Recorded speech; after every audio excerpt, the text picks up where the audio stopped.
क्या तुमने कभी सोचा है कि तुम्हारी पूरी बॉडी कैसे प्रॉपरली फंक्शन कर रही है? जो भी लाइफ प्रोसेसेस हमने पिछले चैप्टर में पढ़ी वो सारी के सारी कंट्रोल्ड और कोऑर्डिनेटेड वे में अपना फंक्शन कर रही हैं, लेकिन उसके पीछे का रीजन क्या है? कैसे वो सारी के सारी प्रोसेसेस तुम्हारी बॉडी में हो रही हैं बिना तुम्हारी परमिशन के? तो यही सारे क्वेश्चंस का आंसर तुम्हें आज के सेशन में मिलने वाला है, जो कि है कंट्रोल एंड कोऑर्डिनेशन का one short session. So hi everyone, my name is Aarushi Sharma and I am your biology educator. और आज का हमारा वन शॉर्ट सेशन रहने वाला है चैप्टर नंबर 6, जो आपका है control and coordination for class 10th। और इसमें हम जितने भी कॉन्सेप्ट आपके एनसीईआरटी में हैं उनको डिटेल में स्टडी करेंगे और आपके सारे डाउट्स इस सेशन में एक ही बारी में क्लियर हो जाएंगे। तो पहले तो बात कर लेते हैं कि हमारा चैप्टर का नाम है कंट्रोल एंड कोऑर्डिनेशन। अब बहुत सारे स्टूडेंट्स ऐसे हैं कि चैप्टर का नाम देख के डर जाते हैं कि कंट्रोल एंड कोऑर्डिनेशन है क्या। तो पहले हम मतलब समझेंगे, उसके बाद हम जो है डीप में जाएंगे कि भाई इसमें क्या पढ़ना है। ठीक है, तो कंट्रोल एंड कोऑर्डिनेशन। अब कंट्रोल वर्ड तो तुम सबने बहुत बार सुना होगा, है ना। कंट्रोल करना बोला जाता है कि भाई ये कंट्रोल करो, वो कंट्रोल करो, बहुत सारी चीजों में तुमने कंट्रोल वर्ड जो है वो सुना है। कोऑर्डिनेशन भी बोला जाता है कि भाई आपस में तालमेल जो है वो बना के रखो, कोऑर्डिनेशन जो है मेंटेन करो। तो बस तुम्हें कुछ भी नहीं करना, बस इसको अप्लाई कर दो अपनी बॉडी में। तो कंट्रोल एंड कोऑर्डिनेशन क्या है? एक प्रोसेस है, एक प्रोसेस ही है। जैसे लाइफ प्रोसेसेस थी ना, हमने पढ़ा था भाई, न्यूट्रिशन है, रेस्पिरेशन है, उसके बाद ट्रांसपोर्टेशन है, एक्सक्रीशन है, वैसे ही कंट्रोल एंड कोऑर्डिनेशन भी एक प्रोसेस है जिससे हम लोग क्या कर रहे हैं, एक तो इंफॉर्मेशन को रिसीव करते हैं, इसी प्रोसेस से हम इंफॉर्मेशन को रिसीव करते हैं, उसके बाद हम उसको प्रोसेस करते हैं और उसके बाद हम उस इंफॉर्मेशन के लिए एक सही तरीके से रिस्पॉन्ड करते हैं। अब देखो, ये तो हो गई बुकिश बातें। अब हमें समझना है, तो एक एग्जांपल मैं तुम्हें देती हूँ। जैसे कि तुम्हें कोई भी एनवायरनमेंट से, तुम्हारे इर्द गिर्द से, तुम्हारे एनवायरनमेंट से इंफॉर्मेशन आई। लेट्स सपोज तो कोई एक गर्म चीज है, कोई एक गर्म बर्तन है, तुम्हारा हाथ लग गया, तो तुम्हारे जितने भी बेसिकली हाथ में तुम्हारे यहाँ पे सेंस ऑर्गन्स है, उन्होंने उस इंफॉर्मेशन को ले लिया कि भाई कुछ तो हुआ है। ठीक है, तो अब वो इंफॉर्मेशन जो थी वो रिसीव हुई, किसके थ्रू हुई? जितने भी रिसेप्टर्स होते हैं वो हम आगे पढ़ेंगे। तो उन्होंने रिसीव कर लिया, उसके बाद उन्होंने उसको प्रोसेस किया कि भाई गर्म है, ठंडा है, क्या है, और उसके बाद जो है एक रिस्पॉन्स आएगा कि अगर गर्म है तो हाथ को हटाना है। ठीक है, तो ये क्या है? एक प्रोसेस है जो कि एक कंट्रोल्ड और कोऑर्डिनेटेड वे में तुम्हारी बॉडी में चल रही है। इसी को बेटा हम पढ़ेंगे in control and coordination. So hopefully तुम्हें एक आइडिया, आउटलाइन जो है वो मिल गई होगी कंट्रोल एंड कोऑर्डिनेशन क्या है। अब अगर हम बात करें कि भाई क्यों इसकी नीड है, क्यों हम पढ़ रहे हैं, मतलब कोई लॉजिक है क्या? क्या कोई इसका मतलब बनता है कि हमें पढ़ना चाहिए? बिल्कुल नीड है इस सिस्टम की बेटा। जितने तुम्हारी लाइफ प्रोसेसेस इंपॉर्टेंट है, उतना ही तुम्हारा कंट्रोल एंड कोऑर्डिनेशन, जिसमें हम नर्वस सिस्टम को डील करते हैं, डिटेल में स्टडी करते हैं, वो भी इंपॉर्टेंट है। क्योंकि अगर इसमें डिफेक्ट आया, ऑटोमेटिकली तुम्हारी सारी प्रोसेसेस में, सारी फंक्शनिंग में डिफेक्ट आने वाला है। क्योंकि तुम्हारी बॉडी का कंट्रोल, जैसे तुम्हारे घर का कंट्रोल तुम्हारे दादाजी होते हैं, पापा होते हैं, उनके जो हेड होते हैं ना, उनके पास रहता है, वैसे ही तुम्हारी बॉडी का कंट्रोल जो है वो सिस्टम के पास है। और इसमें जरा सा डिफेक्ट आया तो पूरी बॉडी में तुम्हें डिफेक्ट होना that is must, right. So need क्या है बेटा?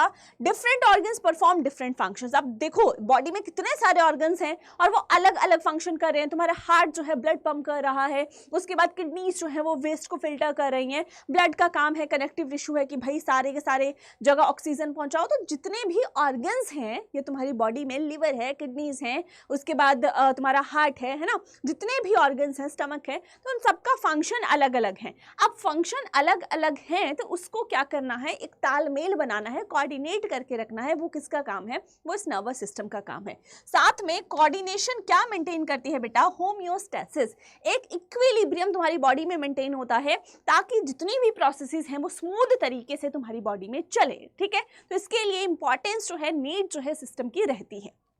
उसके बाद अब अगर हम एग्जाम्पल से बात करें, जैसे कि तुम्हें कोई बहुत फेवरेट तुम्हारा खाना जो है वो मम्मा ने बनाया, अब तुम्हें क्या आ गई? उसकी स्मेल आ गई। स्मेल कैसे करोगे तुम? अब ये क्या है बेटा? ये कोई स्टिमुलस है। स्टिमुलस या फिर तुम इसको सिग्नल भी बोल सकते हो, ठीक है, स्टिमुलस या फिर सिग्नल है। अब ये तुमने रिसीव कर लिया, इसको रिसीव कैसे करते हो, जितने भी हमारे सेंस ऑर्गन्स हैं, सेंस ऑर्गन्स कितने हैं बेटा, 5 होते हैं ना, आईज, नोज, ईयर, उसके बाद तुम्हारे लिप्स एंड स्किन, ठीक है। तो अब तुमने इनसे क्या कर लिया, इससे तुमने इस स्टिमुलस को, सिग्नल को रिसीव कर लिया। जैसे स्मेल आ रही थी तो नोज ने उसको रिसीव कर लिया। अब नोज के रिसेप्टर्स जो हैं वो एक्टिवेट हो गए और उन्होंने मैसेज किसको पास किया, ब्रेन को पास किया। अब ब्रेन जो है वो क्या करेगा, इसकी रिस्पॉन्स जनरेट करेगा with respect to this stimulus और सिग्नल। अब ब्रेन ने क्या किया, ब्रेन ने सलाइवरी ग्लैंड को एक्टिवेट किया और सलाइवरी ग्लैंड ने सलाइवा जो है प्रोड्यूस करना स्टार्ट कर दिया। जो हम बोलते हैं ना कि यार स्वादिष्ट खाने को देख के मुंह में पानी आ रहा है, तो ये क्या है बेटा, एक रिस्पॉन्स है। वहीं अगर हम बात करें कि भाई क्या ये सिस्टम, क्या कंट्रोल एंड कोऑर्डिनेशन सिर्फ और सिर्फ एनिमल्स में होती है, नहीं, ये प्लांट्स में भी होती है। तो प्लांट्स में तुमने ये देखा होगा, इस प्लांट को, इसका नाम जो है दैट इज मिमोसा प्यूडिका, और इसको हम टच मी नॉट प्लांट भी बोलते हैं, ठीक है। तो अब तुम जैसे ही इसके लीव्स को टच करते हो, ये सारी लीव्स को फोल्ड कर लेता है। तो ये भी क्या है, that is also kind of control and coordination, एक रिस्पॉन्स है जो कि ये जनरेट कर रहा है in with respect to this signal जो कि तुम दे रहे हो। तो ये सारी की सारी प्रोसेसेस बेटा एनिमल्स में एंड प्लांट्स में दोनों में होती हैं, कंट्रोल एंड कोऑर्डिनेशन दोनों में देखने को मिलता है। अब हम डिटेल में पढ़ेंगे किसमें कैसे पूरी प्रोसेस देखने को मिलती है। क्लियर? ओके, तो पहले तो कंपेयर कर लेते हैं, देन पहले एनिमल्स को डिटेल में डिस्कस करेंगे, फिर हम प्लांट्स के ऊपर आएंगे। अब एनिमल्स की अगर हम बात करें तो एनिमल्स में जो भी कंट्रोल एंड कोऑर्डिनेशन है उसके लिए आपके 2 सिस्टम रिस्पॉन्सिबल होते हैं, 2 सिस्टम आते हैं। एक तो बेटा नर्वस सिस्टम है, नर्वस सिस्टम होता है, ठीक है, एनिमल्स में, और साथ में दूसरा होता है एंडोक्राइन सिस्टम, जिसको हम हार्मोनल सिस्टम भी बोलते हैं, ठीक है। अब इसका दूसरा नाम अगर हमने लिखना हो, दूसरा नाम इसका हम लिख सकते हैं, दैट इज एंडोक्राइन सिस्टम, ठीक है, एंडोक्राइन सिस्टम भी हम बोलते हैं, जो कि हार्मोनल सिस्टम है। लेकिन बेटा प्लांट्स में कोई भी नर्वस सिस्टम नहीं होता, वहां सिर्फ और सिर्फ एक ही सिस्टम काम करता है, वो कौन सा है, हार्मोनल सिस्टम। और वहां पे हम एक वर्ड यूज करते हैं, फाइटो हार्मोनल सिस्टम। अब फाइटो वर्ड यहाँ पे किसको सिग्निफाई करता है बेटा, प्लांट्स को सिग्निफाई करता है। मतलब अगर हम प्लांट्स में हार्मोन्स की बात कर रहे हैं तो वहां पे हमने एक वर्ड लगा दिया आगे, दैट इज फाइटो, ठीक है। अब यहाँ पे प्लांट्स में ओनली एंड ओनली हार्मोन्स ही होते हैं, एनिमल्स में नर्वस सिस्टम भी है, हार्मोनल भी है, दोनों मिलके कंट्रोल एंड कोऑर्डिनेशन कर रहे हैं। अब यहाँ पे सिग्नल जो स्टिमुलस आएगा किस फॉर्म में आता है, क्या फॉर्म रहती है, तो यहाँ पे बेटा इंपल्सेस जनरेट होती हैं। क्या होता है, इंपल्सेस जनरेट होती हैं। इंपल्सेस 2 टाइप की है, जैसे इलेक्ट्रिकल इंपल्सेस है ना, वो एक सिग्नल रह सकता है, साथ में केमिकल हार्मोन्स होते हैं। मतलब जो भी सिग्नल है वो 2 टाइप का होता है, एक तो इलेक्ट्रिकल इंपल्सेस होती हैं, साथ में केमिकल हार्मोन्स होता है। लेकिन यहाँ पे सिर्फ और सिर्फ बेटा हार्मोन्स ही होते हैं। क्यों? क्योंकि यहाँ पे कोई भी नर्वस सिस्टम नहीं है, तो इलेक्ट्रिकल इंपल्सेस का यहाँ पे सवाल ही पैदा नहीं होता कि यहाँ पे जनरेट होंगी। नेक्स्ट देखिए, यहाँ पे एनिमल्स में जो रिस्पॉन्स होता है ना बहुत फास्ट होता है। क्यों? क्योंकि अगर तुम गर्म चीज पे हाथ लगा रहे हो, उसके बाद तुम वहां पे रखे हो, है ना, वो बहुत स्लो रिस्पॉन्स हुआ तो तुम्हारा हाथ जल जाएगा। तो उसके लिए एनिमल्स के लिए जो रिस्पॉन्स है दैट शुड बी क्विक, है ना।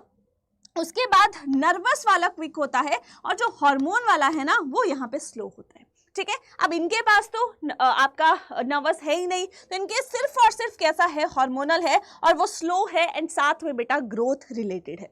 जैसे कि हैंड विड्रॉल जो कि मैं तुम्हें बता चुकी हूँ, या तो हार्ट बीट कंट्रोल, बहुत ज़्यादा जब हमारी है ना, हमारा एग्जाम होता है, हम एग्जामिनेशन हॉल के बाहर होते हैं तो हमारी हार्ट बीट बहुत ज़्यादा तेज हो जाती है, तो उसको भी कंट्रोल किया जाता है। That is also a control and coordinated response in animals.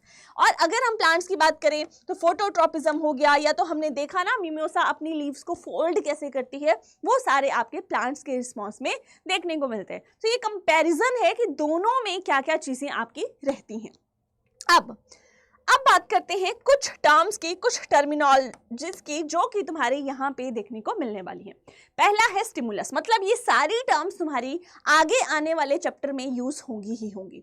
Stimulus क्या है? स्टिमुलस है बेटा एक सिग्नल, है ना। सिग्नल मतलब कोई भी ऐसी चीज जो कि रिस्पॉन्स जनरेट करा सके, उसको हम स्टिमुलस बोलते हैं। तो any change in the environment जो कि क्या करती है बेटा, एक रिस्पॉन्स जनरेट करवा दे, उसको हम बोल सकते हैं कि भाई ये स्टिमुलस है। ठीक है, स्टिमुलस समझ लो कुछ भी हो सकता है। जैसे कि अगर हम बात करें कोई गर्म चीज है ना, या तो बहुत जोर से साउंड आती है ना, तब भी हम देखते हैं कि यार कोई, जैसे मैं बोल रही हूं तुम सुन रहे हो, ये मेरा बोलना क्या है तुम्हारे लिए सिग्नल है, और तुम सुन के जो रिस्पॉन्स दे रहे हो वो क्या है, एक काइंड ऑफ रिस्पॉन्स जनरेट हो रहा है। ठीक है, तो ये सारी प्रोसेसेस क्या है, सारी चीजें क्या है, ये स्टिमुलस है। अब स्टिमुलस के एग्जाम्पल क्या है, हीट हो गया, लाइट हो गया, साउंड हो गया, टच हो गया, ये सारी चीजें जो है वो तुम्हारे सिग्नल स्टिमुलस का काम करती है। नेक्स्ट है रिसेप्टर्स। रिसेप्टर्स क्या है, कोई सेल्स या फिर टिश्यू, सेल्स भी हो सकते हैं या तो टिश्यूज हैं, जो कि क्या करते हैं, इस सिग्नल को डिटेक्ट करने का काम करते हैं। जैसे कि अगर कोई चीज गर्म है तो तुम्हें कैसे फील होगा, तुम्हारी फिंगर से अगर लेट सपोज ये चीज जो है, ये बोर्ड जो है बहुत गर्म है, मैं ऐसे हाथ लगाऊंगी और अगर यहाँ पे ये गर्म हुआ तो यहाँ पे मेरी फिंगर्स पे कुछ रिसेप्टर्स प्रेजेंट होंगे। ठीक है, रिसेप्टर्स क्या हैं, कुछ स्पेशलाइज्ड सेल्स प्रेजेंट होंगे जो कि यहाँ पे टच करके बोलेंगे कि हाँ सच में गर्म है। तो इन्होंने क्या किया, ये स्टिमुलस था, जो हीट का स्टिमुलस यहाँ पे था, उसको रिसीव करने का काम किया। ठीक है, तो उसको हम रिसेप्टर बोलते हैं। रिसेप्टर बेटा बहुत सारे टाइप्स के हो सकते हैं, जितने भी तुम्हारे सेंस ऑर्गन्स है ना, सब पे रिसेप्टर प्रेजेंट है। जैसे कि टंग, तो टंग जो है, जैसे तुम टेस्ट करते हो, कैसे टेस्ट करते हो, क्योंकि तुम्हारी टंग पे रिसेप्टर्स हैं और उनका नाम है, नाम क्या है, गस्टेटरी रिसेप्टर्स। ये तुम्हें लर्न करना है, क्योंकि आ सकता है कि olfactory receptors, gustatory receptors, photo receptors, फोनो रिसेप्टर्स कहाँ कहाँ प्रेजेंट होते हैं। ठीक है, तो बहुत इंपॉर्टेंट है, सारी टर्म्स इंपॉर्टेंट है, इनसे आपका 1 मार्क क्वेश्चन बन सकता है। नाउ गस्टेटरी रिसेप्टर्स कौन से हुए, जो कि टंग में प्रेजेंट होते हैं, टेस्ट में हेल्प करते हैं। ऑल्फैक्टरी कौन से हुए, जो कि नोज में प्रेजेंट होते हैं, और जो भी तुम स्वादिष्ट खाना खाते हो उसकी फ्रेग्रेंस तुम्हें आती है, उसमें हेल्प करते हैं, स्मेल में हेल्प करते हैं। थर्ड देखिए फोटो रिसेप्टर्स, फोटो मतलब लाइट। ठीक है, तो कहाँ पे होंगे, आईज में होंगे। ठीक है, तो लाइट को परसीव करने में हेल्प करते हैं। फोर्थ है फोनो, फोनो मतलब यहाँ पे फोन से क्या करते हो, सुनते हो, है ना, बात करते हो, तो फोनो मतलब साउंड, ईयर्स के में आपके रिसेप्टर्स होते हैं। एंड थर्मो रिसेप्टर्स, थर्मो मतलब यहाँ पे टेम्परेचर। अब थर्मो में आपका ओनली एंड ओनली हीट नहीं आता, बाकी भी आ जाता है, पेन हो गया या फिर आपका टच हो गया, हीट हो गया। स्किन में जो रिसेप्टर्स प्रेजेंट होते हैं उनको हम बोलते हैं थर्मो रिसेप्टर्स। तो 5 टाइप ऑफ रिसेप्टर्स पढ़े, पांचों के पांचों का आपको डेफिनेशन क्लियर होनी चाहिए। फिर है बेटा रिसेप्टर्स के बाद इफेक्टर्स आते हैं। इफेक्टर्स का क्या मतलब हुआ, ये आपके ऑर्गन्स होते हैं या तो टिश्यूज होते हैं, जो कि आपका रिस्पॉन्स जनरेट कर रहे हैं। जैसे कि अगर तुम हाथ हटाओगे तो यहाँ पे कौन आता है, मसल्स तुम्हारी पुश होंगी, है ना, ऐसे पुलिंग एक्शन होगा और उसके बाद तुम्हारा हाथ जो है वो हटेगा। तो इफेक्टर्स क्या हैं, ऐसे टिश्यूज हैं, ऑर्गन्स हैं, जो कि उस रिस्पॉन्स को, जो इसके सिग्नल के उस पे आएगा, है ना, उसके बेसिस पे आएगा, उसको जनरेट कराने का काम करते हैं। इसमें आपके मसल्स भी आते हैं, ग्लैंड्स भी आते हैं। क्यों ग्लैंड्स आते हैं बेटा, क्योंकि ग्लैंड्स तुम्हारे क्या करेंगे, हार्मोन सिक्रीट करेंगे अगर हार्मोनल वाला रिस्पॉन्स होगा।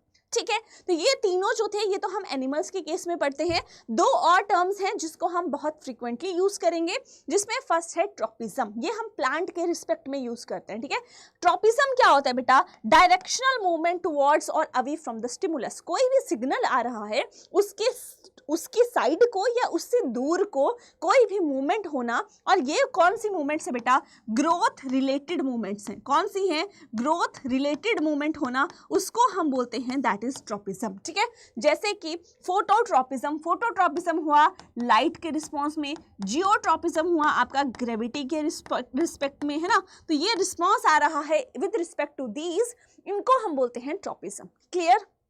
नेक्स्ट है nastic movements.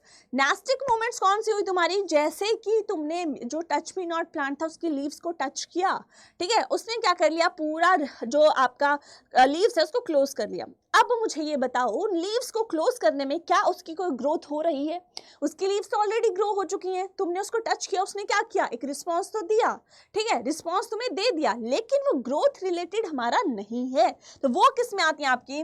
Non directional response और नॉन ग्रोथ, ठीक है, नॉन ग्रोथ रिलेटेड रिस्पॉन्स आता है, दैट इज सिनेस्टिक मूवमेंट्स। ठीक है, नेक्स्ट है जैसे मिमोसा लीफ, आपका फोल्डिंग, फ्लावर ओपनिंग, तो ये सारे आपके ग्रोथ रिलेटेड नहीं रहते हैं। तो ये कुछ टर्म्स हैं जो कि हम आगे आने वाले पूरे सेशन में यूज करने वाले हैं। ओके, सो सबसे पहले हम पढ़ेंगे बेटा एनिमल्स के नर्वस सिस्टम के बारे में। ठीक है, अब एक समरी तुम्हें मिल गई होगी कि एनिमल्स में नर्वस भी है, हार्मोनल भी है, और उसके बाद अगर हम प्लांट्स की बात करें सिर्फ हार्मोनल है। तो एनिमल्स को पहले पढ़ेंगे, उसमें पहले नर्वस पढ़ेंगे, फिर उनका हार्मोनल पढ़ेंगे, फिर प्लांट्स का hormonal, and we are done with this chapter. तो अब एनिमल्स का जो नर्वस सिस्टम है, मतलब हम लोगों का जो नर्वस सिस्टम है किस चीज से बना है, क्या क्या मेजर चीजें जो हैं वो आपकी यहाँ पे रहती हैं। तो अगर हम बात करें बेटा कि यहाँ पे आपका brain, spinal cord and nerves, ये आपका यहाँ पे रहता है। ठीक है, तो अब अगर हम बात करें कि भाई ब्रेन है, स्पाइनल कॉर्ड है, नर्व्स हैं, ये तीनों के तीनों तुम्हारे नर्वस सिस्टम का एक इंपॉर्टेंट पार्ट है। ठीक है, अब आप बोलोगे मैम बहुत टाइप्स के भी होते हैं नर्वस सिस्टम, वो सब पे आएंगे। पहले एक जर्नल अगर हम बात करें कि भाई ब्रेन हमारा सबसे इंपॉर्टेंट है ना, सबसे आप बोल सकते हो कि हेड है, सुपर जो आपका एक ऐसा ऑर्गन जो कि पूरी बॉडी को कंट्रोल करके रखता है वो है। साथ में उसका साथ देने के लिए कौन होता है? स्पाइनल कॉर्ड होती है, और बहुत सारी नर्व्स जो हैं वो भी प्रेजेंट होती है। अब वहां पे होता क्या है, कोई भी इंफॉर्मेशन आएगी, कोई भी सिग्नल आएगा, किस फॉर्म में आता है? Electrical impulses. क्या जनरेट होती हैं? यहां से एक वर्ड आप ये ध्यान रखना, दैट इज इंपल्सेस। ठीक है, इलेक्ट्रिकल इंपल्सेस जो है वो जनरेट होती हैं और वही इंफॉर्मेशन को ट्रांसमिट करती हैं, एक से दूसरे तक कैरी फॉरवर्ड करने का काम करती हैं। उसके बाद बहुत फास्ट जो है ये सिस्टम आपका काम करता है, स्लो नहीं है, हार्मोनल स्लो है, नर्वस सिस्टम जो है वो फास्ट होता है, और इसमें जो है आपके इमीडिएट रिस्पॉन्सेज जनरेट होती हैं।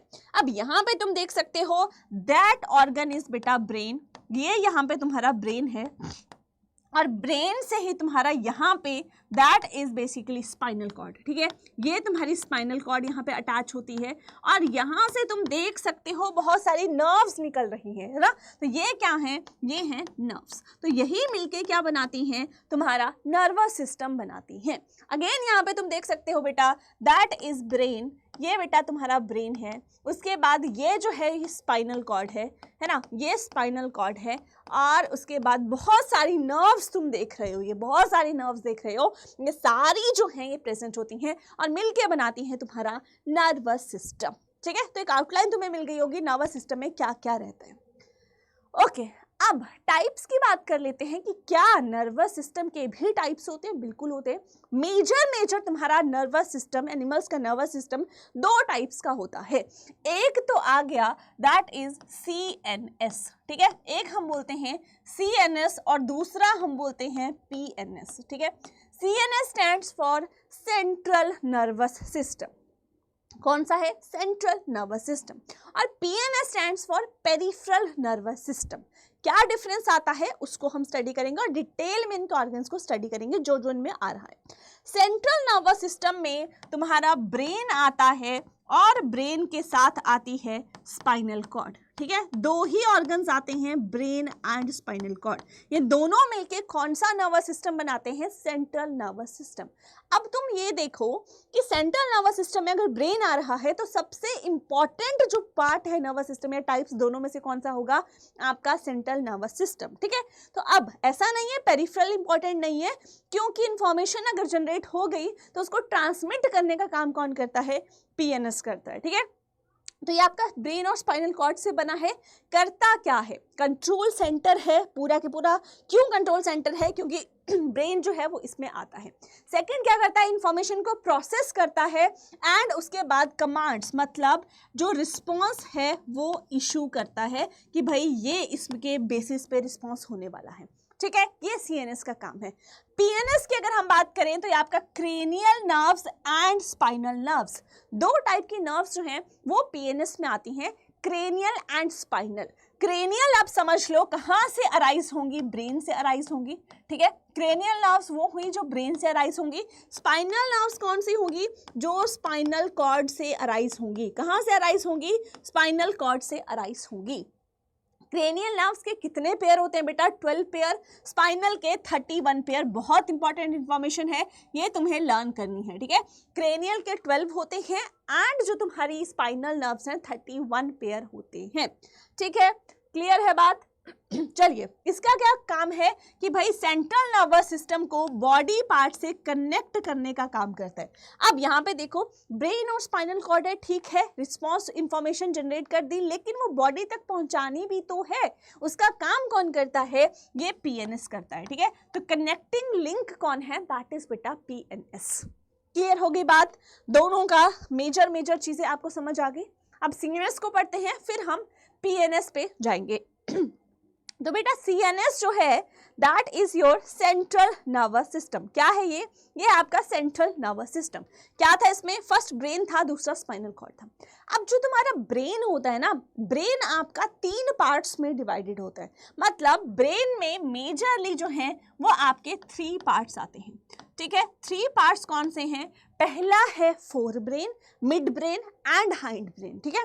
फोर ब्रेन मतलब अगला वाला हिस्सा, मिड ब्रेन जो दोनों के बीच में आता है, और हाइंड ब्रेन जो तुम्हारा पिछला वाला हिस्सा होता है। जैसे कि अगर हम यहाँ पे बात करें, ठीक है, तो यहाँ पे तुम्हारा ये वाला जो है फोर ब्रेन होता है, यहाँ पे छोटू सा तुम्हारा मिड ब्रेन आता है, और ये वाला हिस्सा जो है वो तुम्हारा हाइंड ब्रेन रहता है। वो हम देखेंगे आप आगे पूरा के पूरा डिटेल में कि कैसे सारी चीजें रहती हैं, ठीक है।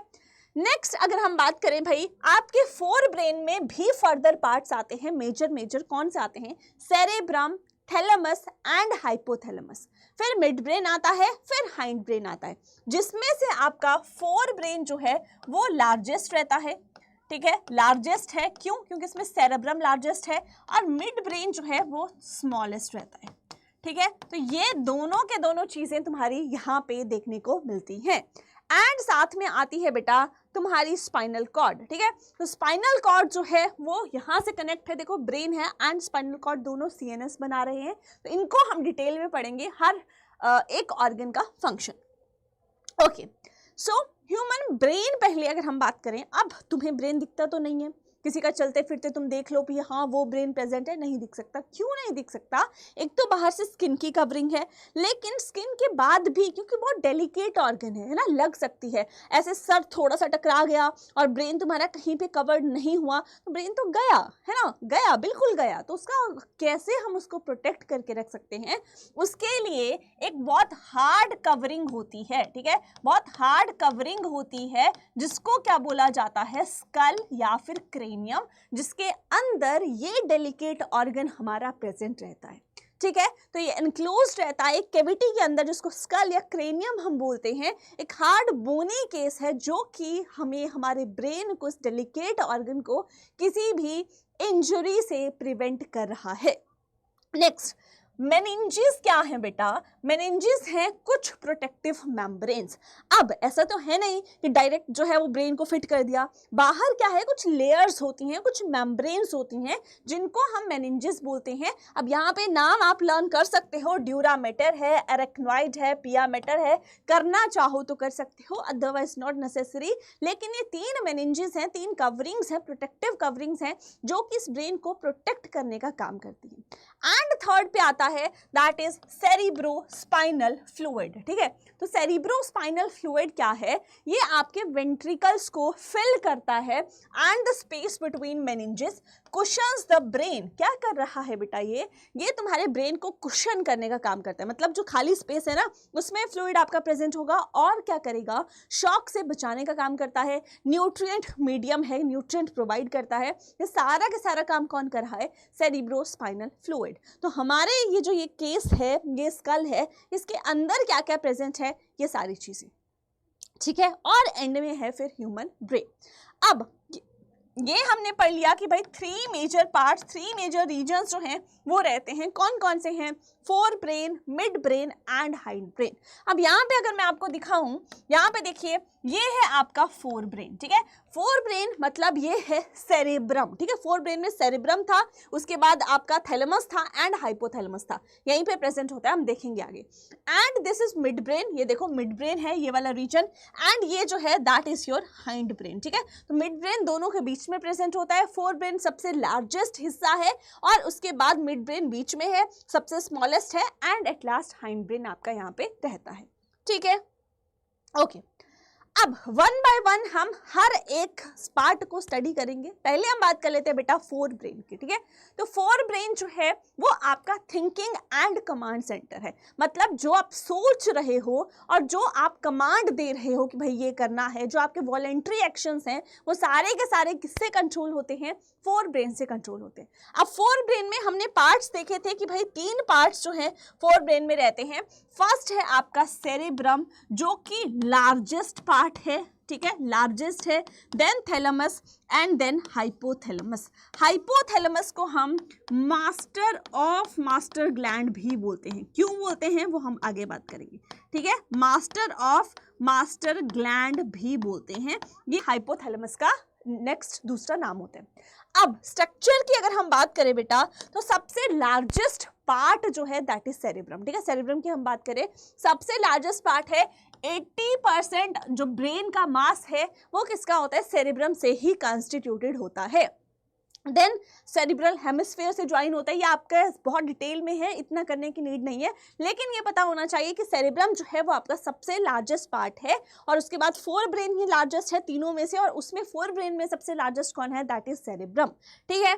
उसके बाद इसका फंक्शन क्या है, फंक्शन बेटा एक तो जितने भी वॉलेंट्री तुम्हारे एक्शंस होते हैं, मैं लिख रही हूँ, मैं बोल रही हूँ, मुझे नहीं बोलना मैं चुप हो जाऊंगी, है ना, मैं अपनी मर्जी से बोल रही हूँ, मैं अपनी मर्जी से लिख रही हूँ, तो वॉलेंट्री एक्शंस कौन कंट्रोल कर रहा है, ब्रेन का कौन सा हिस्सा कंट्रोल कर रहा है, वो है सेरेब्रम, ठीक है, वॉलेंट्री एक्शंस को कंट्रोल करता है।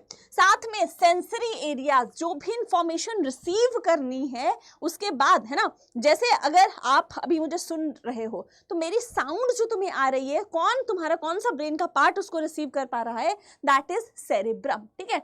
साथ में एसोसिएशन एरिया जो रीजनिंग के हैं, मेमोरी के हैं, लैंग्वेज लर्निंग, ये सारे के सारे कौन सा पार्ट जो है वो कंट्रोल करता है, दैट इज बेटा सेरेब्रम, ठीक है, क्लियर हो गई।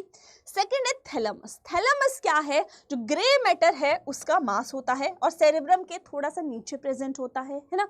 ये क्या करता है, दोनों के बीच का कनेक्शन है, ठीक है। जैसे कि अगर हम बोलें कि भाई relay station for sensory information to cerebrum, जो भी इंफॉर्मेशन है, जो भी रिसीव करना है उसको किसको देने का काम सेरेब्रम को कौन करता है, थैलेमस करता है। साथ में आपका स्क्रीन एंड प्रायोरिटाइजेस स्टिमुलाई, वो भी कौन करता है, वो आपका थैलेमस करता है, ठीक है। ज्यादा इंपॉर्टेंट फंक्शन नहीं रहता थैलेमस का, बस ये समझ लो कि एक मीडिएटर है बिटवीन सेरेब्रम, है ना। साथ में हाइपोथैलेमस यहाँ पे बहुत इंपॉर्टेंट है, क्योंकि हाइपोथैलेमस थैलेमस के बिलो प्रेजेंट होता है, छोटा है लेकिन इंपॉर्टेंट है, छोटा तो है लेकिन कैसा है बेटा, इंपॉर्टेंट है, बहुत ज्यादा इंपॉर्टेंट है। क्यों, क्योंकि यही तुम्हारी major master of master gland है, मेजरली तुम्हारे जितने भी फंक्शंस हैं उसको कंट्रोल करने का काम हाइपोथैलेमस ही करता है। पहले तो होमियोस्टेसिस, होमियोस्टेसिस मतलब तुम्हारी बॉडी में एक्यूरेट टेम्परेचर हो, प्रॉपर जो है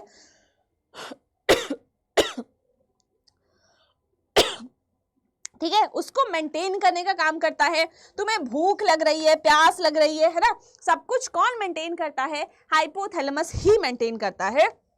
उसके बाद ये क्या करता है, पिट्यूटरी ग्लैंड को रेगुलेट करता है, और पिट्यूटरी ग्लैंड तुम्हारा कौन सा ग्लैंड है बेटा, तुम्हारा मास्टर ग्लैंड है। अब पिट्यूटरी मास्टर ग्लैंड है अगर, उसको भी ये रेगुलेट कर रहा है, इसीलिए इसका नाम क्या है, मास्टर ऑफ मास्टर ग्लैंड, जिसको हम क्या बोल रहे हैं, हाइपोथैलेमस बोल रहे हैं, ठीक है बेटा।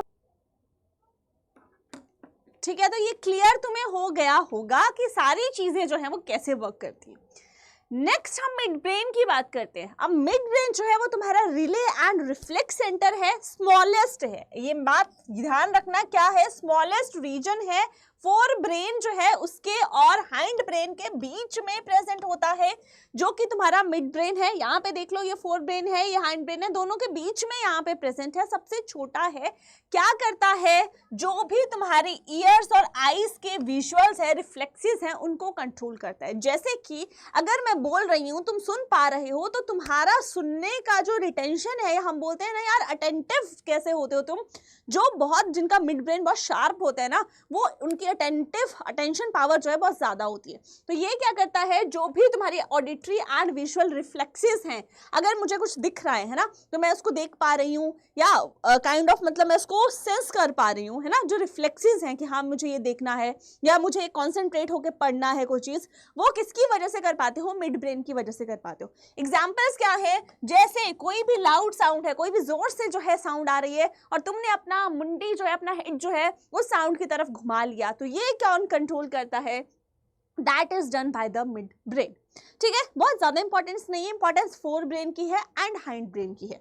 अब आ जाइए आप अपने हाइंड ब्रेन पे। हाइंड ब्रेन क्या है बेटा, ऑटोमेटिक कंट्रोल सेंटर है। ऑटोमेटिक मतलब तुम्हारे कंट्रोल में नहीं है, तुम्हारे कंट्रोल में नहीं है मतलब इसमें कौन से रिस्पॉन्स तुम्हारे आएंगे, वॉलेंट्री नहीं आएंगे, इनवॉलेंट्री आएंगे। इनवॉलेंट्री मतलब तुम्हारे कंट्रोल में नहीं है, और इसमें तुम्हारा सबसे पहला पार्ट है सेरेबेलम, दूसरा है पोन्स, और तीसरा है मेडुला ऑब्लोंगेटा। अब सेरेब्रम कहाँ पे, सेरेबेलम कहाँ पे प्रेजेंट है, बिलो सेरेब्रम। सेरेब्रम था ना, उसके नीचे, जस्ट नीचे जो है वो आपका सेरेबेलम प्रेजेंट होता है, and at the back of the skull. क्यों, क्योंकि हाइंड ब्रेन का बेटा पार्ट है, करता क्या है, पोस्चर एंड बैलेंस मेंटेन करने का काम करता है।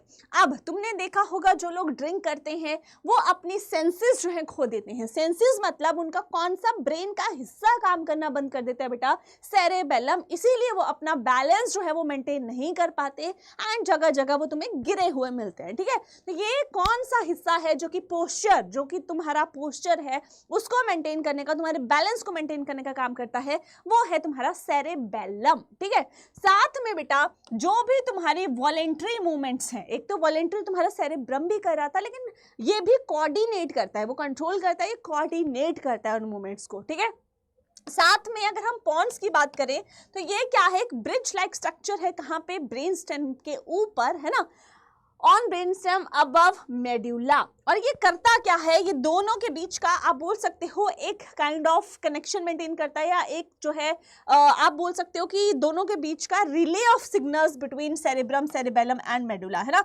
साथ में इसका एक और है, ये जो है आपका स्लीप साइकिल को कंट्रोल करने का बेटा काम करता है। स्लीप साइकिल को कंट्रोल करने का काम करता है किसके साथ में, हाइपोथैलेमस के साथ में। ठीक है, अलॉन्ग विद हाइपोथैलेमस, क्लियर।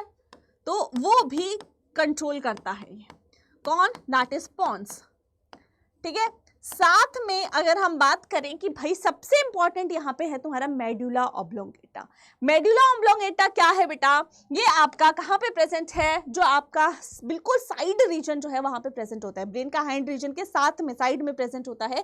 करता क्या है, जितने भी तुम्हारे इनवॉलेंट्री एक्शंस हैं, involuntary actions, heart beat, blood pressure, breathing, सब कुछ जो है कौन कंट्रोल कर रहा है, that is done by the medulla oblongata. तो मतलब अगर हम सीधा सीधा बोलें कि जो तुम्हारे वॉलेंट्री एक्शंस हैं उनको कौन कंट्रोल करता है, सेरेब्रम। जो तुम्हारा पोस्चर और बैलेंस को कौन मेंटेन करता है, सेरेबेलम। और जो तुम्हारे इनवॉलेंट्री एक्शंस हैं उनको कौन मेंटेन करता है, that is medulla oblongata. Thirst and hunger को कौन करता है, हाइपोथैलेमस। ठीक है, और जो तुम्हारे स्लीप साइकिल है या काइंड ऑफ पूरे के पूरे तीनों के बीच में कनेक्ट कौन करता है, दैट इज पॉन्स। ठीक है, तो ये तुम्हारे मेजर सारे रीजन्स हैं जो कि ब्रेन के इंपॉर्टेंट रीजन्स में आते हैं। Okay, now start with the spinal cord.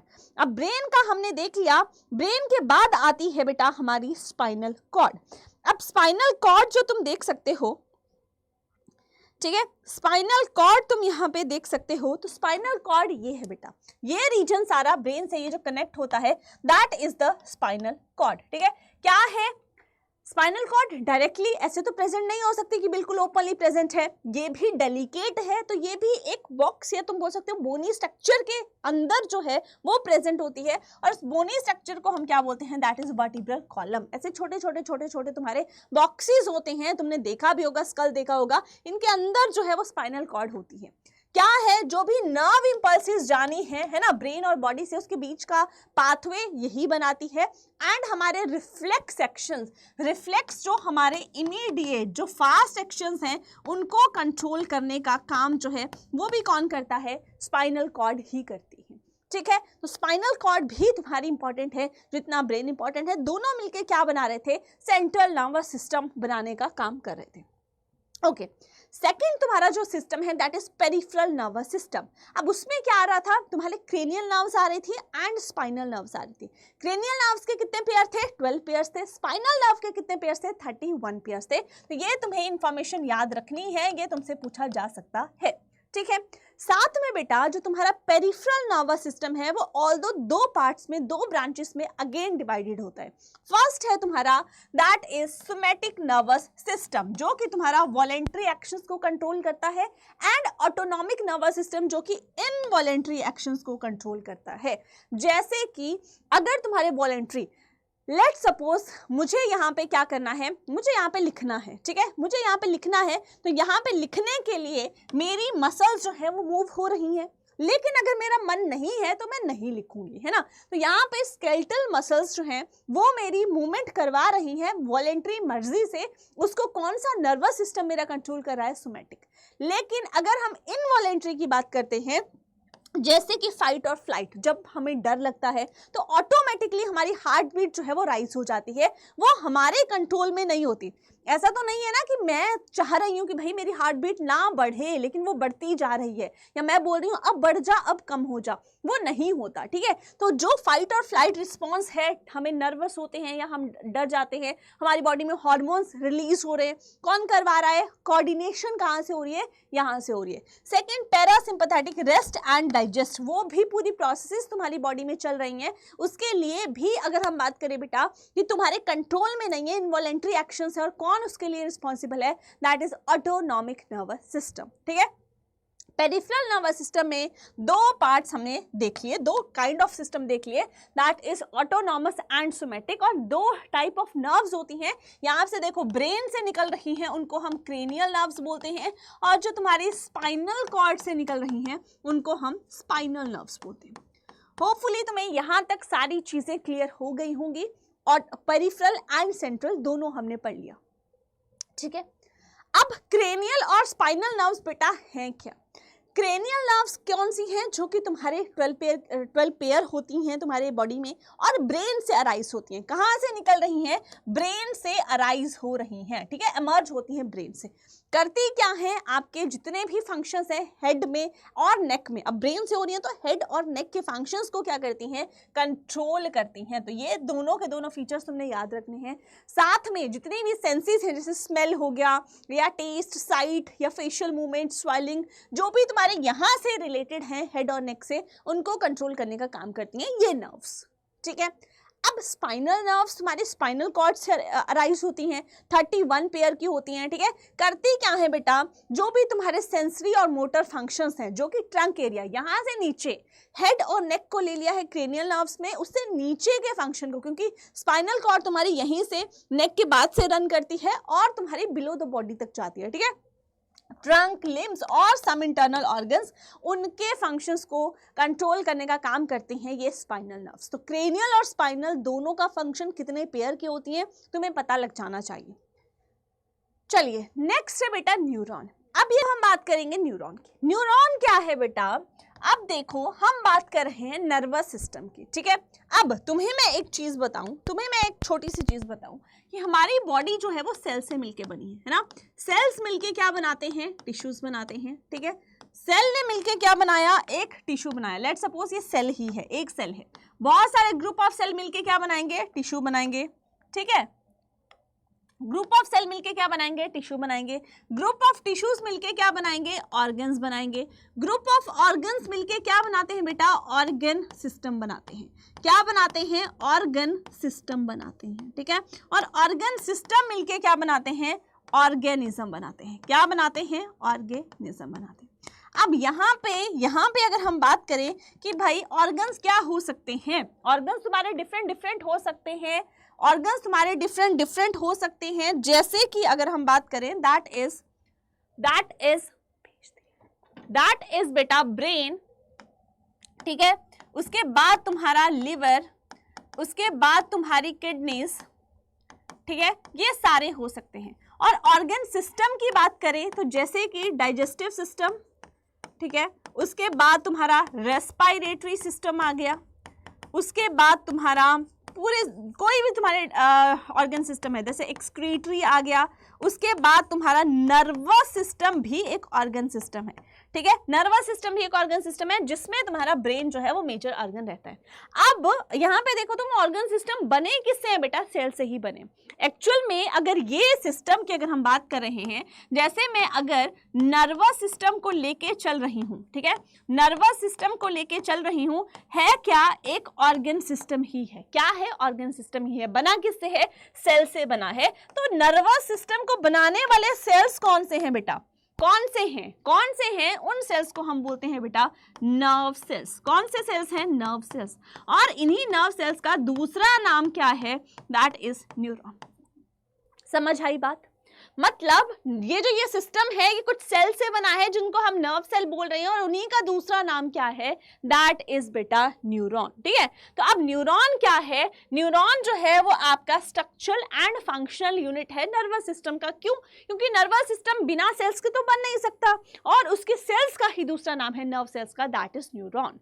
करती क्या है, ये रिसीव करेंगे, प्रोसेस करेंगे, और उसके बाद इंफॉर्मेशन को ट्रांसमिट। हम बोल रहे हैं ना कि भाई हम स्टिमुलस लेते हैं, प्रोसेस करते हैं, उसके बाद उसका रिस्पॉन्स होता है। कैसे होता है, रिसेप्टर्स, ठीक है, रिसेप्टर्स भी किस चीज के बने हैं, कैसे होते हैं, सेल्स के ऊपर प्रेजेंट होते हैं रिसेप्टर्स, है ना। तो वो कौन से सेल्स के ऊपर होते हैं, इन न्यूरॉन नर्व सेल्स के ऊपर होते हैं। ठीक है, अब किस फॉर्म में ये जो है इंफॉर्मेशन को प्रोसेस करते हैं, ट्रांसमिट करते हैं, इलेक्ट्रिकल इंपल्सेस की फॉर्म में। तो अब एक न्यूरॉन का स्ट्रक्चर अगर तुम देखो तो कुछ ऐसा दिखता है, जिसमें ये वाला पार्ट जो है तुम्हारा, ये वाला पार्ट तुम्हारा, दैट इज बेटा सेल बॉडी, है ना। ये सेल बॉडी है। ये जो तुम ऐसे स्ट्रक्चर्स देख रहे हो इनको हम डेंड्राइट्स बोलते हैं। ये डेंड्राइट्स हैं, ये रिसीव करते हैं स्टिमुलस को, फिर सेल बॉडी के पास आता है, सेल बॉडी से ट्रांसमिट होता है। ये जो ये पार्ट तुम देख रहे हो दैट इज बेटा एक्सॉन। ठीक है, अब ये कहां पे जाता है, एक्सॉन पे जाता है, और उसके बाद यहां से प्रोसेस हो रही है, ट्रांसमिट हो रही है सारी इंफॉर्मेशन। कहां तक जा रही है तुम्हारी, ये है एक्सॉन टर्मिनल्स, जिनको तुम यहाँ पे नर्व एंडिंग भी बोलते हो। ठीक है, तो यहां तक जा रही है, और उसके बाद एक सेल है ये नर्व सेल। ऐसे ही बहुत सारे नर्व सेल्स जो हैं वो तुम्हारे नर्वस सिस्टम में होते हैं। एक से दूसरे के पास सिग्नल जाएगा, दूसरे से दूसरे, और ऐसे इंटरकनेक्टेड होते हैं। देन स्टिमुलस लेते भी ऐसे हैं कनेक्शन में, फिर प्रोसेस होकर रिस्पॉन्स भी वैसे ही जाता है, और एंड में इफेक्ट जो है वो जनरेट हो जाता है। ठीक है, that is how whole neuron works. उसके बाद अगर हम बात करें कि स्ट्रक्चर, बहुत डिटेल स्ट्रक्चर, एक ही डायग्राम से तुम्हें इसका फंक्शन जो है वो भी क्लियर हो जाएगा। पहले देखो ये डेंड्राइट्स हैं, ठीक है, ऐसे हेयर लाइक स्ट्रक्चर्स होते हैं, ऐसे क्या है, डेंड्राइट्स हैं। डेंड्राइट्स इनको बोलते हैं, क्या करते हैं,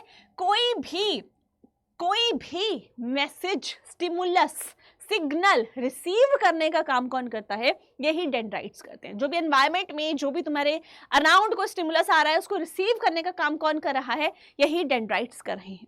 बीच में आती है बेटा यहाँ पे ये है सेल बॉडी।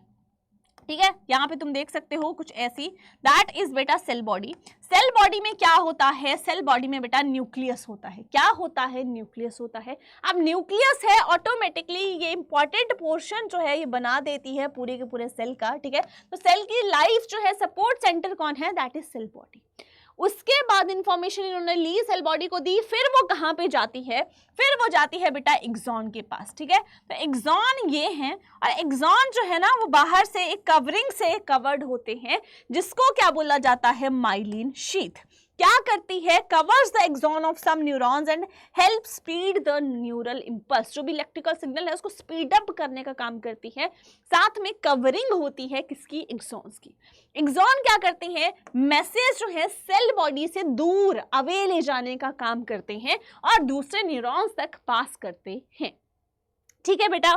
साथ में नर्व इंपल्स क्या है, जो भी इलेक्ट्रिकल सिग्नल यहां से ट्रांसमिट हो रहा है दैट इज बेटा नर्व इंपल्स। अब कहां जाएगा, यहां पे जाएगा जो टर्मिनल ब्रांचेस हैं, नर्व एंडिंग्स इनको आप बोल सकते हो या एक्सॉन टर्मिनल बोल सकते हो। ठीक है, तो यहां तक जाता है पूरा के पूरा रिस्पॉन्स और यहां से कुछ रिलीज होता है ऐसे, और उसके बाद नेक्स्ट जो आपकी बेसिकली यहाँ पे न्यूरॉन है उसके डेंड्राइट्स उसको सेंस करते हैं। कुछ ऐसे पूरी प्रोसेस जो है ये तुम्हारी यहाँ पे रहती है। ठीक है, ये है structure of a neuron. Clear बेटा?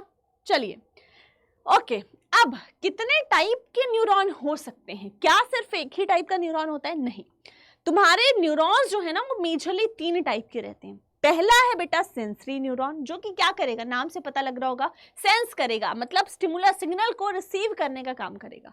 फिर मोटर न्यूरॉन, जो कि क्या करेगा, रिस्पॉन्स जनरेट करेगा। और रिले न्यूरॉन, दोनों को कनेक्ट करने का काम करते हैं। ठीक है, तो सेंसरी न्यूरॉन का दूसरा नाम क्या है, एफरेंट न्यूरॉन। एफरेंट मतलब ई से तुम यहाँ पे एग्जिट समझ लेते हो, है ना, एग्जिट मतलब लेके जाना, वापस रिस्पॉन्स जनरेट कराना। उसके बाद यहाँ पे तुम इंटर न्यूरॉन मतलब इंटरमीडिएट है। रिले न्यूरॉन जो है दैट इज इंटरमीडिएट, या फिर तुम इसको इंटर न्यूरॉन भी बोल सकते हो। ठीक है, तो ये दोनों के बीच का एसोसिएशन न्यूरॉन भी है, कनेक्ट करता है। देन डायरेक्शन क्या है, बहुत ध्यान से सुनना, ये क्या करता है, सेंस ऑर्गन से इसने क्या किया, रिसीव किया सिग्नल। सेंस ऑर्गन से कहां पे लेके जाता है, सेंट्रल नर्वस सिस्टम पे लेके जाता है।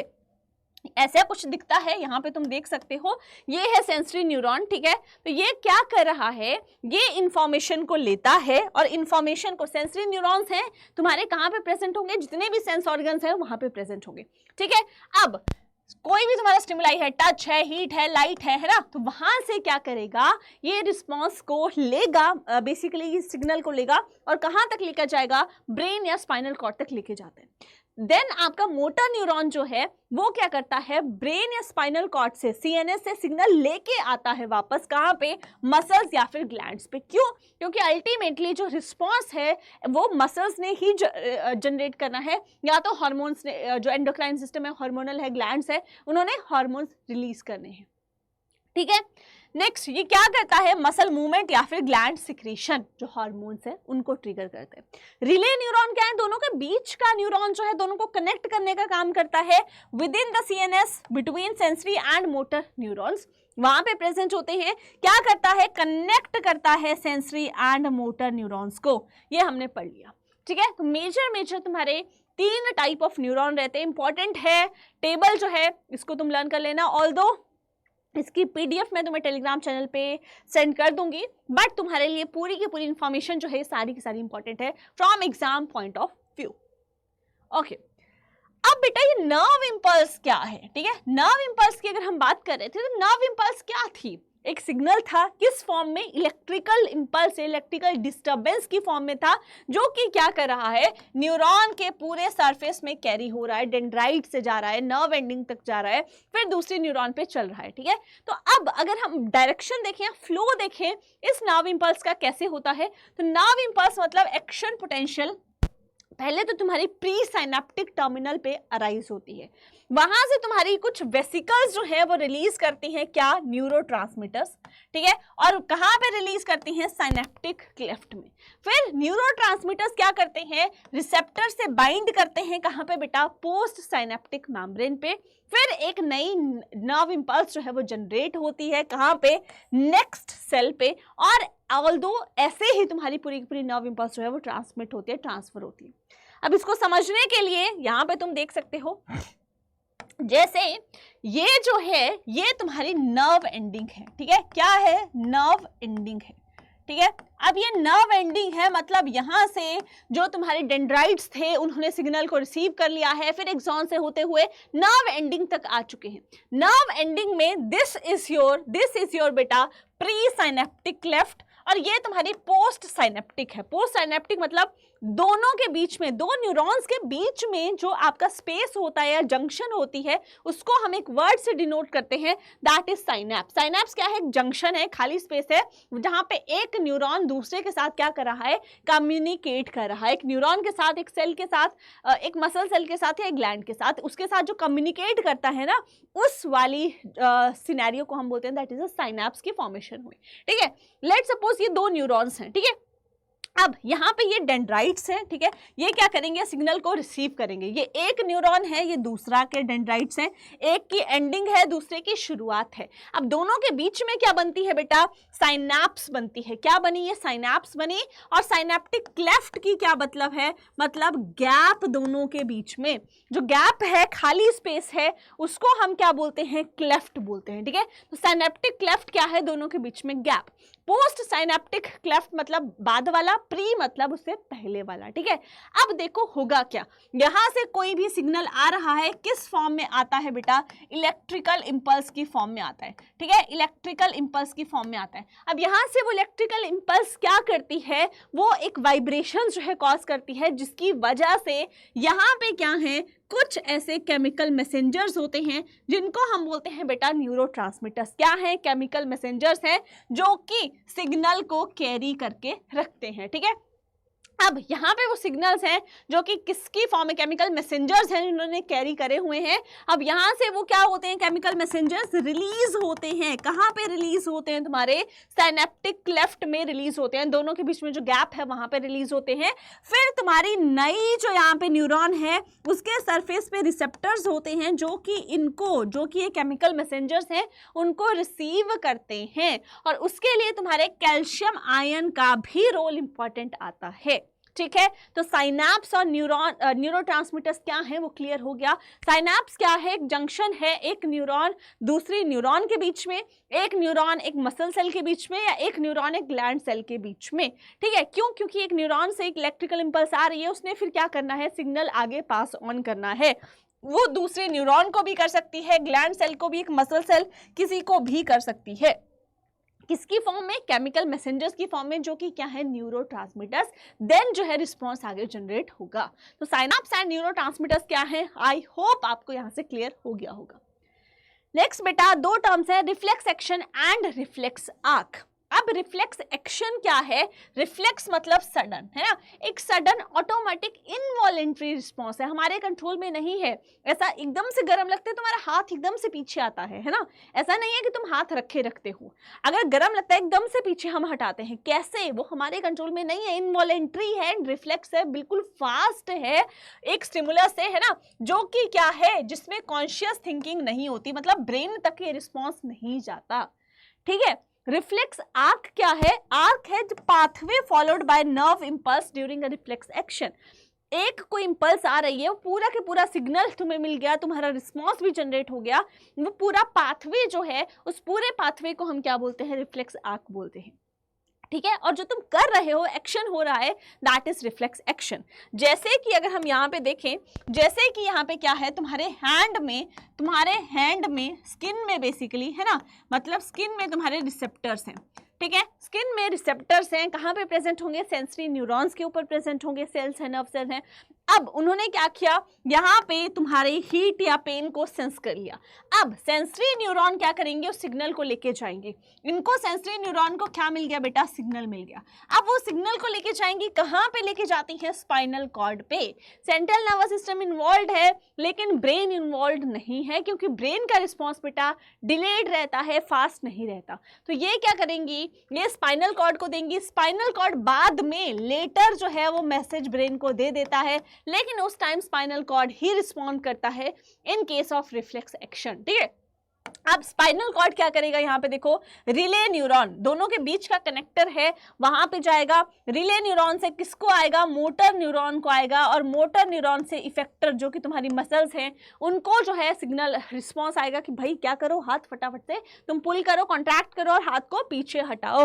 और तुम क्या कर लेते हो? हाथ को पीछे हटा लेते हो, हट जाता है, इनवॉलेंट्री एक्शन है। ठीक है, तो that is in fraction of seconds. कैसे होता है बेटा? ये फ्रैक्शन ऑफ सेकेंड्स में होता है, ऐसा नहीं है कि एकदम एकदम से जो है आपका 10 मिनट लगेंगे या 10 घंटे लगेंगे तब जाके रिफ्लेक्स एक्शन होगा, नहीं, तब तक हाथ का कोयला बच जाएगा। तो ये आपका फ्रैक्शन ऑफ सेकेंड्स में पूरा के पूरा रिस्पॉन्स देखने को मिलता है, ठीक है। So that is reflex action and reflex arc. Okay, now how nervous system causes action, कैसे हुआ ये तो अभी हमने पढ़ा है ना। अल्टीमेटली जो रिस्पॉन्स जनरेट होगा that is by muscles, muscles ही क्या करेंगी, मूव करेंगी। तो नर्व इंपल्स जो है वो आपकी मसल्स तक कैरी फॉरवर्ड होती है, कैसे, मोटर न्यूरॉन्स वो सिग्नल लेके आती हैं, फिर मसल्स को देती हैं, देन मसल्स अपने एक्शन में आती हैं। अब मसल सेल क्या कर रहे हैं, कॉन्ट्रैक्ट कर रहे हैं और उनकी लेंथ जो है बेटा कॉन्ट्रैक्शन से, कॉन्ट्रैक्शन छोटी हो गई, रिलैक्सेशन से फिर आपकी क्या होती है, बड़ी होती है, एज इट इज होती है। कॉन्ट्रैक्शन से क्या हो गई, मसल छोटी हो गई। और छोटी क्यों होती है, कौन से दो आपके सेल्स हैं, कौन से दो मेजर आप बोल सकते हो फिलामेंट्स हैं जो कि वहां पे काम कर रहे हैं मसल्स में, that is actin and myosin, है ना। अब ये क्या कर रहे हैं बेटा, ये प्रोटीन्स हैं जो कि अपनी शेप और अरेंजमेंट को चेंज करती हैं, जिसकी वजह से कॉन्ट्रैक्शन होती है, जो कि तुम अगले आने वाली क्लासेस में डिटेल में मसल कॉन्ट्रैक्शन का फिनोमिना पढ़ोगे। साथ में क्या हो रहा है, अब इसी कॉन्ट्रैक्शन की वजह से मूवमेंट होती है एंड एट लास्ट जो है वो एक्शन होता है, रिस्पॉन्स जनरेट होता है और तुम हाथ जो है वो हटा लेते हो। So that is how nervous system जो है वो आपका एक्शन कॉज कर रहा है। नेक्स्ट है बेटा हार्मोनल सिस्टम। अब नर्वस सिस्टम हमने कंप्लीट कर लिया, अब हम बात करेंगे हार्मोनल सिस्टम एनिमल्स में कैसे वर्क करता है। तो एंडोक्राइन ग्लैंड्स क्या कर रहे हैं, हार्मोन सिक्रीट करते हैं, ठीक है। अब तुम्हें पता होगा अगर हमारी बॉडी में बेटा एक एक्सोक्राइन ग्लैंड्स होते हैं, ठीक है, एक एक्सोक्राइन ग्लैंड्स होते हैं और दूसरे होते हैं एंडोक्राइन ग्लैंड्स, ठीक है।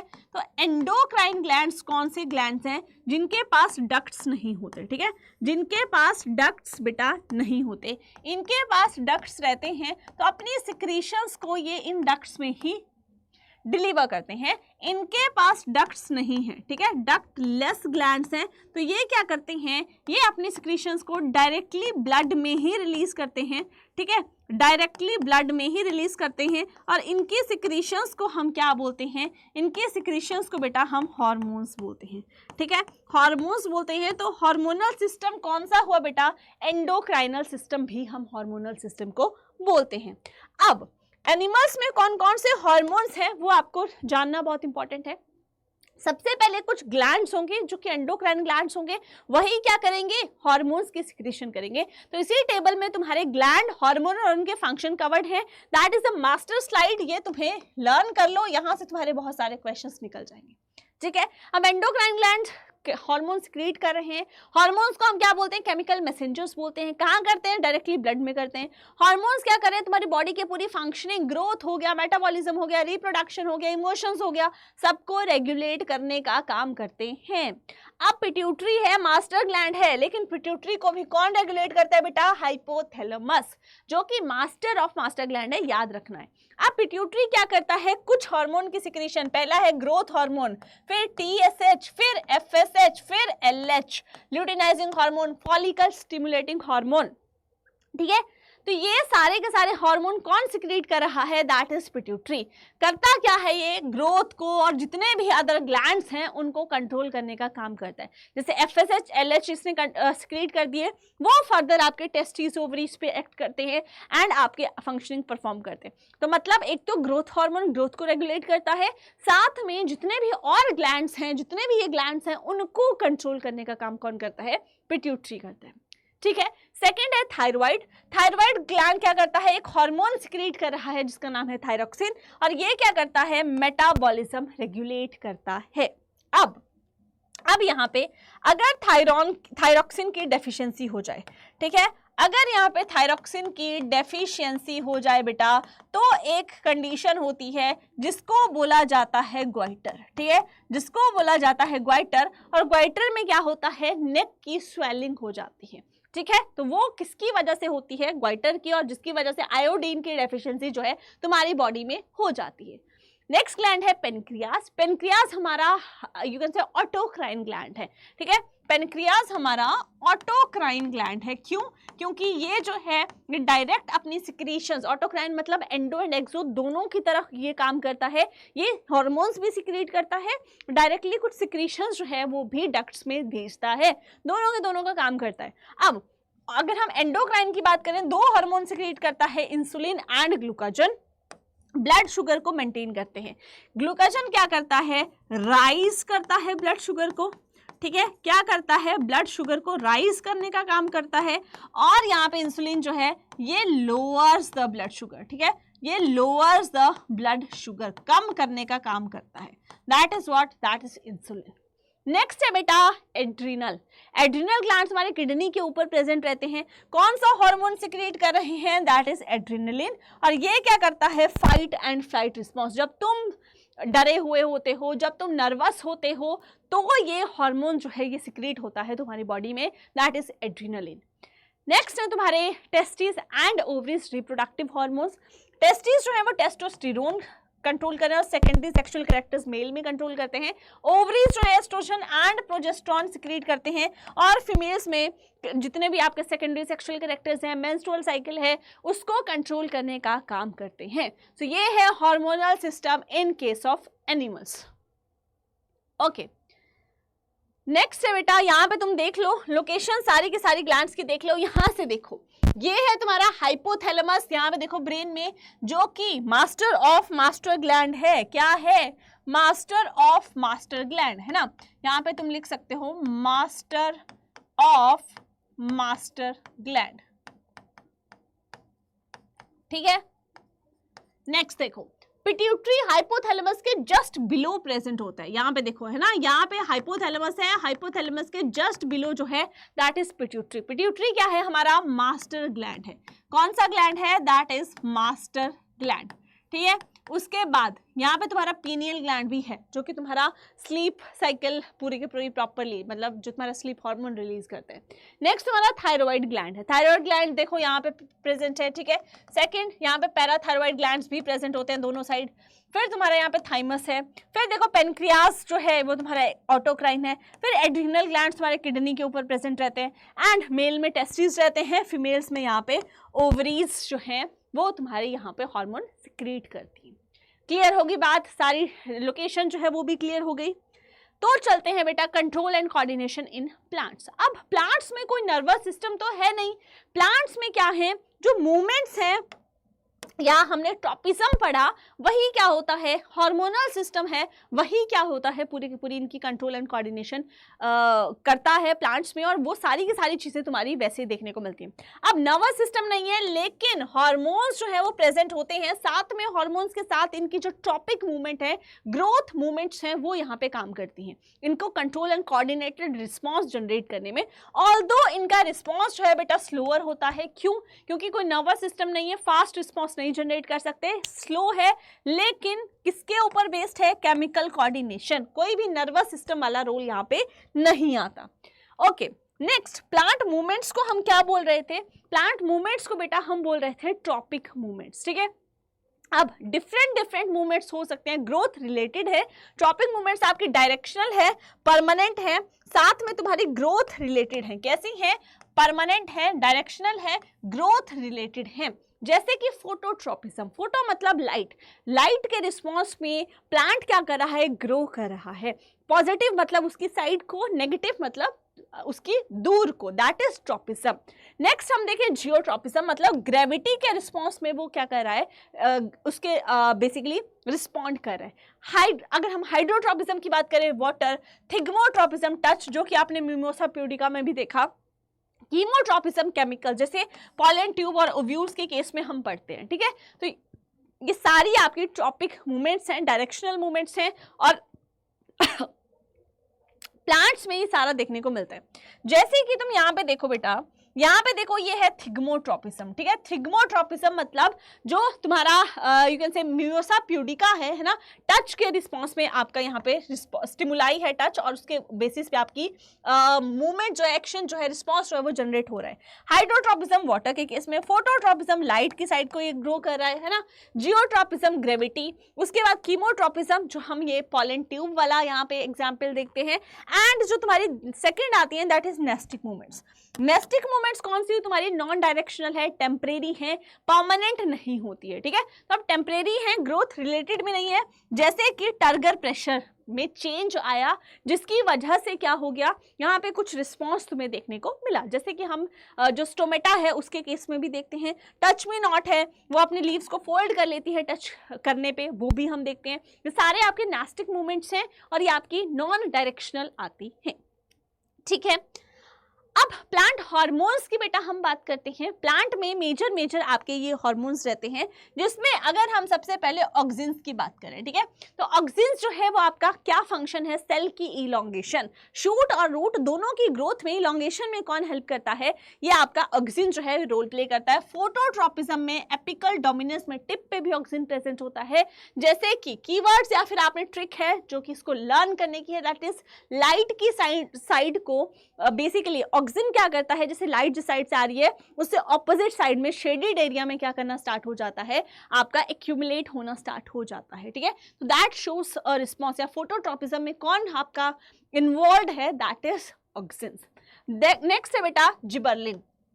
अब जिबरलिन क्या करता है, स्टेम इलोंगेशन करता है। ये सेल को इलोंगेट करता है और स्टेम की इलोंगेशन ग्रोथ में कौन हेल्प करता है, दैट इज गिबरलिन, ठीक है। तो जिबरलिन क्या है, हाइट हार्मोन है, ये ग्रोथ है और ये क्या करता है, हाइट बढ़ाने का काम करता है। थर्ड है बेटा साइटोकाइनिन। साइटोकाइनिन क्या करता है, सेल को डिवाइड करवाने का काम करता है, सेल डिवीजन का काम करता है। अब सेल डिवाइड होता रहेगा तो वो क्या करता है, एजिंग को डिले करता है। अब डिवाइड हो रही है कोई चीज तो बढ़ रही है, मतलब एजिंग आपकी नहीं आ रही है, तो एजिंग को, सेनेसेस को डिले करने का काम कौन करता है, साइटोकाइनिन करता है और इसको हम यूथ हार्मोन बोलते हैं, ठीक है। तो तुम growth hormone, height hormone, youth hormone ऐसे लर्न कर सकते हो। फिर है तुम्हारा एब्सिसिक एसिड। एब्सिसिक एसिड क्या करता है, अब ग्रोथ हो गई भाई, उसको कंट्रोल भी तो करना है, इनहिबिट करवाने का काम करता है, डॉर्मेंसी को प्रमोट करता है, ठीक है। स्टोमेटा क्लोजर में भी हेल्प करता है, तो उसको हम स्ट्रेस हार्मोन बोलते हैं कि भाई तूने ग्रोथ बंद करवा दी, तूने बहुत स्ट्रेस हमें दे दिया है। एंड एट लास्ट आता है इथाइलिन, जो कि फ्रूट राइपनिंग में, अब कच्चे तुम्हारे जो फ्रूट होते हैं वो पकते कैसे हैं, जब इथाइलिन वहां पे तुम्हारा सिक्रीट होता है, ठीक है। राइपनिंग गैस की तुम इसको ट्रिक से या उसको जो कीवर्ड्स हैं उसके नाम से याद कर सकते हो। लीफ फॉल में, विल्टिंग में भी कौन सा हार्मोन तुम्हारा वहाँ पे इन्वॉल्व है, दैट इज इथाइलिन। तो ये सारे के सारे 5 हार्मोन्स जो है वो तुम्हारे प्लांट्स में रहते हैं और इनकी फंक्शनिंग इतनी इंपॉर्टेंट है कि पूरी प्लांट की कंट्रोल एंड कोऑर्डिनेशन इन्हीं की वजह से चल रहा है। सेल इलोंगेट हो रहे हैं, स्टेम की इलोंगेशन हो रही है, सेल डिवाइड कर रहे हैं, फिर जब हो गए डिवीजन भाई स्टॉप भी करना है, फल लग गए हैं अब उनको पकाना भी है, तो सारे के सारे हार्मोन्स जो है वो यहाँ पे इनका रोल आता है। Clear? And that is how our whole control and coordination chapter in animals and plants summarizes. तो यह है हमारा टेलीग्राम चैनल, यहाँ पे आपको इसकी PDF मिल जाएगी, ये आप ज्वाइन कर सकते हो, यहाँ से स्कैन करके एक लिंक आएगा, उसको ज्वाइन करके आप टेलीग्राम चैनल बोर्ड ब्रेकर्स के नाम से है वो आप ज्वाइन कर सकते हो। And that is all, thank you very much. अगर आपको सेशन अच्छा लगा हो, do like the session, do share with your friends and don't forget to subscribe our channel. ऐसे ही और 1 शॉट सेशंस आपको यहाँ पे मिलते रहेंगे। तो bye bye everyone, take care.